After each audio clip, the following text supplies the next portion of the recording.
हमारे पुरुषार्थ के गुप्त शत्रु। पहला, संग दोष। हमारे सबसे बड़े शत्रु हमारा संग हो सकता है।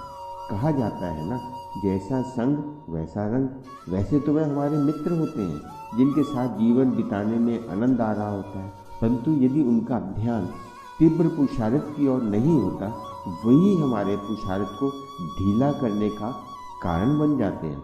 श्रीमत को अपनी सुविधानुसार अपनाना। दूसरा कारण ये होता है कि बाबा की श्रीमत तो लाखों बच्चों के हिसाब से होती है।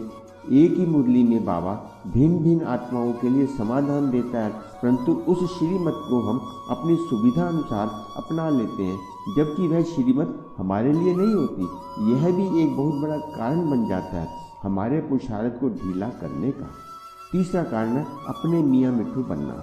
अपने आसपास के लोगों को हम अपना तीव्र पुरुषार्थ दिखाकर, अनुभव सुनाकर प्रभाव डालने लगते हैं। ऐसा करने से हम स्वयं ही अपने शत्रु बन जाते हैं, जबकि वह लोग जानते होते हैं हमारे बारे में और अपने पुरुषार्थ को दूसरों से अधिक बताने का प्रयास करते रहते हैं ताकि आपका सब सम्मान करने लग जाए। आपने बहुत से भाई बहन ऐसे देखे होंगे जो हमेशा अपने पुरुषार्थ की महिमा करते रहते हैं, परंतु याद रखना, पुरुषार्थ कोई बताने की चीज़ नहीं होती। यदि आपका तीव्र पुरुषार्थ होगा तो लोग आपके पुरुषार्थ को मान्यता देंगे, परंतु हम अपने पुरुषार्थ के लिए खुद ही मियाँ मिट्ठू बनकर अपनी महिमा करते हैं। चौथा, भोजन की मर्यादा। हमारे खान पान की मर्यादा आजकल बहुत टूटती जा रही है। यह भी हमारे पुरुषार्थ को ढीला करने का कारण बन रहा है। पहले ये कहा जाता था कि जैसा अन्न वैसा मन। पहले केवल बाबा की याद में बनाया भोजन ही खाते थे, यहाँ तक कि कभी खाने की परीक्षा आ जाती थी तो पानी पीकर भी गुजारा कर लेते थे। परंतु आज तो रेडीमेड के नाम पर सारे नियम मर्यादा टूट रहे हैं। चाहे वह रेडीमेड पदार्थ होते हैं, परंतु बाबा की याद में तो नहीं बनते ना। पांचवा सबसे बड़ा कारण है सोशल मीडिया। आज के समय में सबसे बड़ा शत्रु बन गया है।